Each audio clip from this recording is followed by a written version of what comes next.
A iniciativa da SMAF da Primeira Região trouxe um debate franco-brasileiro sobre a longevidade das constituições, enraizamento cultural, flexibilidade e a interpretação dos juízes. Durante o evento, integrantes da magistratura e juristas destacaram a efetividade da Constituição brasileira ao longo de seus 35 anos. A diretora da SMAF, desembargadora federal Gilda Sigmaringa Seixas, ressaltou pontos de identificação entre as constituições brasileira e francesa como os pilares de igualdade, fraternidade e liberdade. O que ambas possuem em comum, né? O tripé da Constituição da França, que é liberdade, igualdade e fraternidade. Esse tripé também está no preâmbulo da nossa Constituição, além dos outros princípios que seriam a dignidade da pessoa humana, a nossa preservação do nosso meio ambiente, até as formas alternativas de solução de conflitos. Então, é a nossa Constituição cidadã. O sucesso que representa a longevidade da Constituição de 88 foi destacado pelo vice-presidente do TRF1 e presidente em exercício, desembargador federal Marcos Augusto Souza.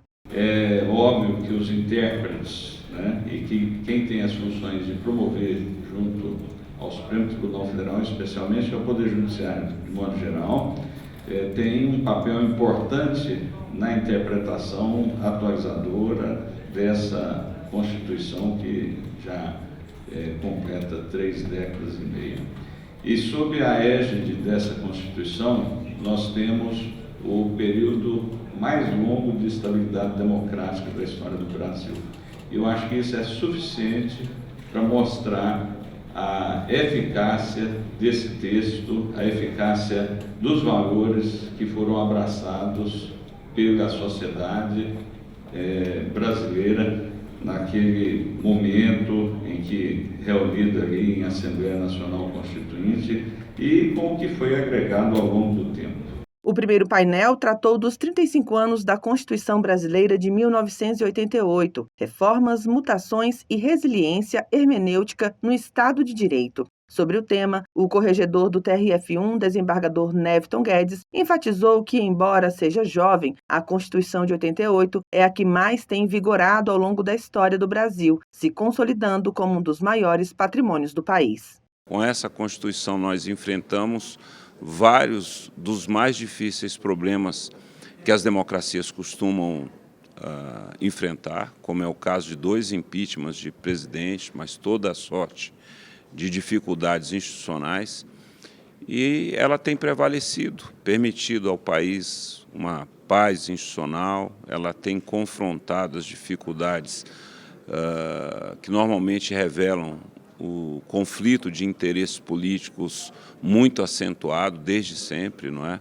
Então nós consolidamos um período de democracia depois do regime militar, com uma Constituição bastante generosa no que tange ao conjunto de direitos fundamentais, do ponto de vista institucional aberto o suficiente para veicular os mais diversos interesses e a complexidade do sistema político brasileiro. Então há motivos para se comemorar do ponto de vista institucional. A Constituição de 1824 foi lembrada pelo ministro do STF, Dias Toffoli, como o primeiro modelo institucional elaborado a partir do modelo francês, com a característica marcante do poder moderador. Segundo ele, na Constituição de 88, embora o poder moderador não esteja presente, esse papel de moderação foi assumido pelo Supremo Tribunal Federal como guardião da Carta Magna. Toffoli estendeu ainda essa responsabilidade a todos os magistrados do Poder Judiciário. Desse pacto. E, por outro lado, ao assumir efetivamente o papel de poder moderador da sociedade, que é do Supremo Tribunal Federal, sim, é do Poder Judiciário como um todo, sim, porque esse é o modelo da nossa Constituição e, curiosamente, no Brasil, todos os juízes, nesse sentido, são poder constituinte. Isso pode assustar, mas eu digo isso por quê? Porque o poder que tem um juiz de primeira instância é até maior do que o poder de um ministro do Supremo. Porque ele sozinho, se eu dou uma liminar dizendo que uma lei é inconstitucional, eu tenho que colocar imediatamente no sistema para ser referendado pelo menos por mais 5 colegas, para formar a maioria absoluta de 6 em 11. Mas o juiz de primeiro grau, ele tem o poder de declarar uma lei aprovada à unanimidade pelo Parlamento, na Câmara dos Deputados, no Senado da República, e sancionada por um presidente da República com mais de 60 milhões de votos, e dizer que essa lei não vale nada, porque ela é incompatível com a Constituição. Dias Toffoli também ressaltou a atuação harmoniosa entre os poderes dentro do texto constitucional, relembrando um texto de sua autoria sobre o assunto, escrito em 2016.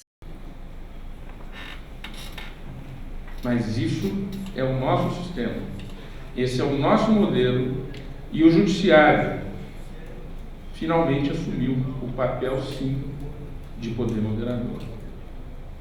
Como ponto de equilíbrio do Estado Democrático de Direito, a Suprema Corte deve ser forte e atuante na concretização e interpretação dos comandos constitucionais. Mas a relação independente e harmoniosa entre os poderes do Estado exige que essa atuação se dê, nas palavras do nosso ilustre homenageado, abro aspas, entre aspas, sem predomínio. E aí eu concluí o último parágrafo. Nem passivismo, nem ativismo exacerbado.